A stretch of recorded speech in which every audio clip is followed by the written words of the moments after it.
Let me say, we were talking about Julian Assange earlier. I watched about 4 or 5 movies this past week, one of which was The Armstrong Lie, which is Alex Gibney, who one of his last movies, because he makes something like 5 a year. Yeah, he does. He makes a lot. One of his last movies was the WikiLeaks movie that I didn't like. I've never been that impressed with Alex Gibney as a documentarian. I wasn't that impressed with The Armstrong Lie, even though I hung in there for the 2-hour running time. I'm not a fan of the sport of cycling, but I understand the larger implications of it, and those larger implications still aren't large enough to fill up a 2-hour movie, because the larger implications of it are, not only did he dope and deceive millions of people and all this stuff, but he was in an environment, in a sport that condoned it or closed their eyes to it or looked the other way because they knew that he was their major money cow. I mean, the reason why cycling became a profitable sport, I guess, if it is, would be because of Lance Armstrong more than anyone else. And I could tell you that, and I just told you that in 15 seconds. And the movie is about that over the course of 2 hours. He did do a lot for cycling. There's no doubt about it. Whenever you go into a bike store, you go to a cycling class or whatever, and a spinning class, and the spinning instructors, everyone was, really looked up to Lance Armstrong. And it is a major, because we all wanted to believe him. And when the evidence really turned against him, and when it is what he did, this lie.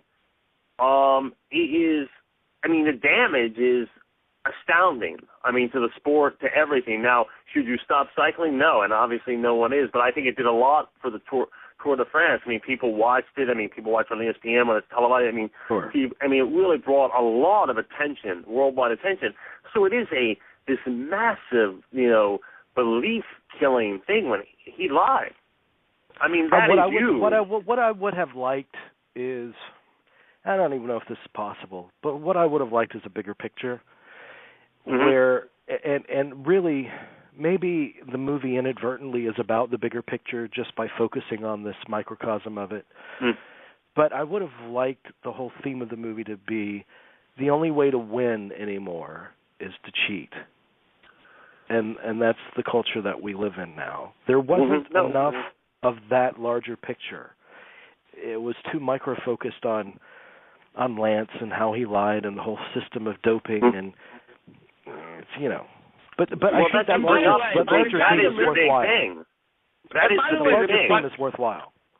Yeah. By the time this movie came out, too, we had already been exposed to his confession with Oprah and so forth. So, what was there to uncover in this film? Well, it's not that. Jamie brings up a good point. Jamie brings up the most important point that's been, and it's the first thing I asked, and it goes to the Olympics. There's several people, were disqualified from the Olympics because of doping. And this goes for everything. This goes with steroid use and everything. Is the only way to do well in sports is to cheat. Well, look at the Wolf of Wall Street. That's probably what the Wolf of Wall Street is about. Yes. It's not just sports. It's not. No, it's not. And that's what it is. We live in a culture of lying, and it's the only way. We're learning this the hard way. I think all of us as a society and individually are learning this the hard way. It's the only way to get ahead, to cheat, to lie. And I'm talking about lying, not just doping, but lying on your as we've seen, on your taxes, or lying on what on how you make your living or whatever. It seems like the only way to really amass, to be successful, or to amass large amounts of wealth is to lie and cheat and steal. And I think that's the thing that, obviously, I haven't watched this documentary, but that's the thing. You have brought then you have the conundrum. Then you do have the conundrum of, this is a man that started his cancer foundation, and he has raised a lot of money and helped a lot of people.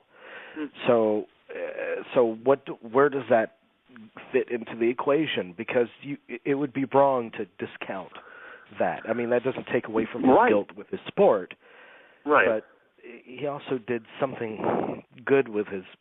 But then again, the good he did was a fraud Yes, no, that's a big with the sport. It was built on a fraud.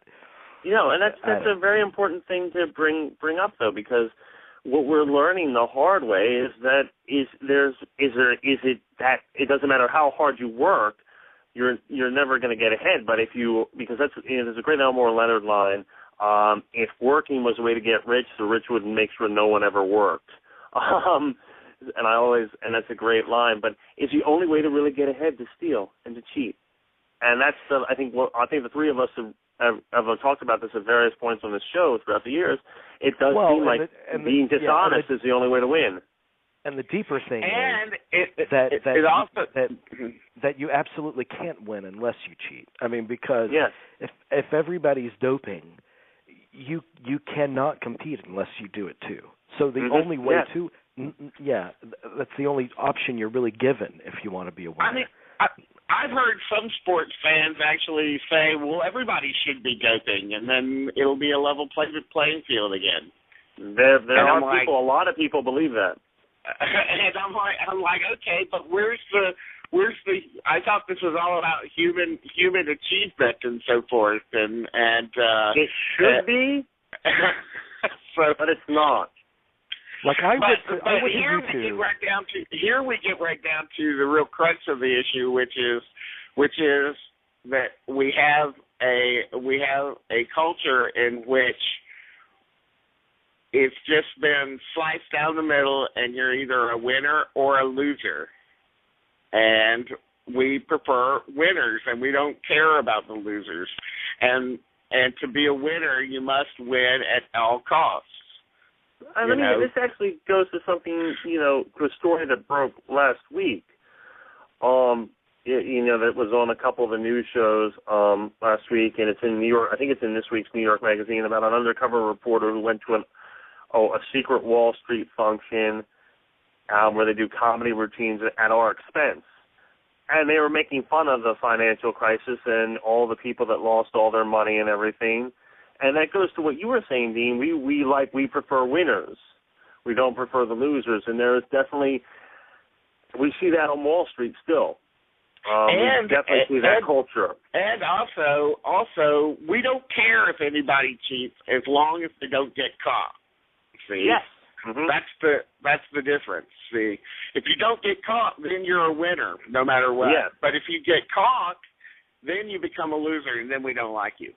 See, and I thought that a movie like a sports documentary like The Crash Reel did what The Armstrong Lie did not do, because it showed you not only the larger picture as it applies to the sport itself, but it showed you the larger picture as it applies to the athlete and what drives the athlete and the people around the athlete, that life and that need to compete. You felt where that came from.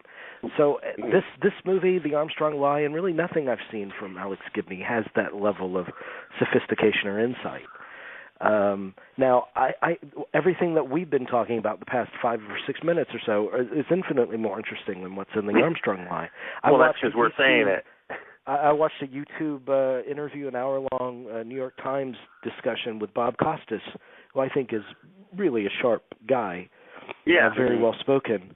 And that was infinitely more interesting. I mean, he had really strong things to say about crisis in sports currently, and with football and concussions and injuries, and how the audience loves it, but there has to be a responsibility on the league's part, but there's too much money involved, and all that stuff. That was much more interesting than what Alex Gibney uncovered. But I'm always rooting for documentaries. I just think when you have that many fingers and that many pies, as Alex Gibney undoubtedly does, because he's coming out with several movies a year, I think that you miss something. Like something's going to suffer. There's not that laser focus on a particular topic where you're really exhausting the possibilities of it. And as a result, there's subpar movies.